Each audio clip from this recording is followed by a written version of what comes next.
Hi കൂട്ടുകാരെ, ഇന്ന് ഞാൻ ഉണ്ടാക്കുന്നത് ഒരു കിഴങ്ങ് മെഴുക്കുവരട്ടിയാണ്. അപ്പോൾ അതിന് വേണ്ടിയിട്ട് ഉരുളക്കിഴങ്ങ് നന്നായിട്ട് കഴുകി നീളത്തിൽ അരിഞ്ഞെടുത്തിട്ടുണ്ട്.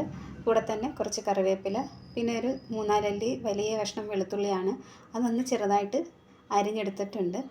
ഇനി നമുക്ക് മെഴുക്കുവരട്ടി തയ്യാറാക്കാനായിട്ട് ഒരു പാത്രം വെച്ച് കൊടുത്തിട്ടുണ്ട്. അതൊന്ന് ചൂടായതിനു ശേഷം അതിലേക്ക് അല്പം വെളിച്ചെണ്ണ ഒഴിച്ച് കൊടുക്കാം.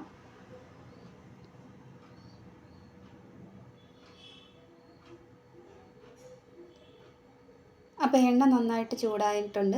അതിലേക്കിനി വെളുത്തുള്ളി അരിഞ്ഞതിട്ട് കൊടുക്കാം. ഇനി ഇതൊന്ന് ഇളക്കി കൊടുക്കാം.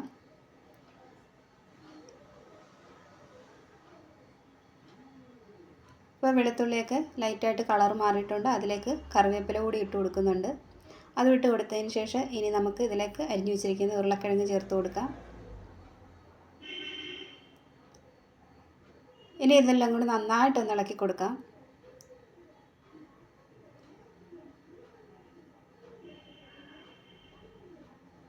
ഇനി ഇതിലേക്ക് ആവശ്യത്തിനുള്ള ഉപ്പ് കൂടി ചേർത്ത് കൊടുത്തതിന് ശേഷം നന്നായിട്ടൊന്ന് ഇളക്കി കൊടുക്കാം.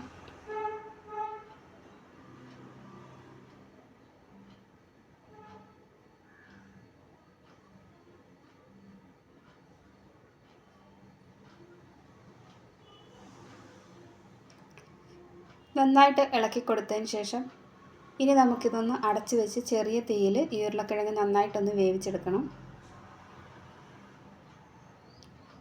അപ്പോൾ ഇടയ്ക്ക് അടപ്പ് മാറ്റി ഒന്ന് ഇളക്കി കൊടുക്കണം.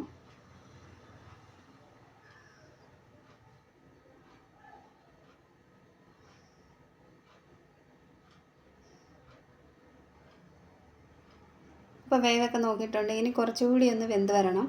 അപ്പോൾ വീണ്ടും നമ്മളിതൊന്ന് ഇളക്കി കൊടുത്തതിന് ശേഷം വീണ്ടും ഇത് അടച്ച് വെച്ചിട്ട് ഒരു 10 മിനിറ്റ് കൂടി നമുക്കതൊന്ന് വേവിച്ചെടുക്കാം.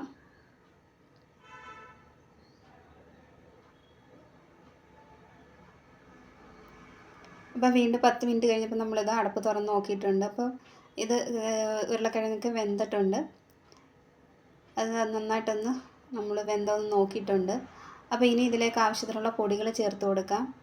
ഞാനിതിലേക്ക് 1/2 സ്പൂണ് മുളക് പൊടി ചേർത്ത് കൊടുത്തിട്ടുണ്ട്. 1/4 ടീസ്പൂണ് മഞ്ഞൾപ്പൊടി, 1/2 ടീസ്പൂണ് കുരുമുളക് പൊടി, ഇത്രയാണ് ചേർത്ത് കൊടുത്തേക്കുന്നത്. ഇനി ഇതെല്ലാം കൂടി നന്നായിട്ടൊന്ന് ഇളക്കി യോജിപ്പിച്ചെടുക്കാം.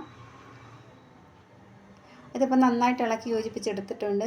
ഇനി നമുക്കിത് തുറന്നു വെച്ച് തന്നെ ചെറിയ തീയിൽ നല്ലതുപോലെ ഒന്ന് മൊരിയിച്ചെടുക്കാം. അപ്പോൾ അത് നല്ലതുപോലെ മൊരിയിച്ചെടുത്തിട്ടുണ്ട്. അപ്പോൾ ഇത്രയേ ഉള്ളൂ, നമ്മളത് ഉരുളക്കിഴങ്ങ് മെഴുക്കുവരട്ടി റെഡി ആയിട്ടുണ്ട്. അപ്പോൾ വീഡിയോ ഇഷ്ടമായാൽ ലൈക്ക് ചെയ്യുകയും ഷെയർ ചെയ്യുകയും കമൻറ്റ് ചെയ്യുകയും ചെയ്യണം. പുതിയൊരു വീഡിയോ ആയിട്ട് വീണ്ടും കാണാം.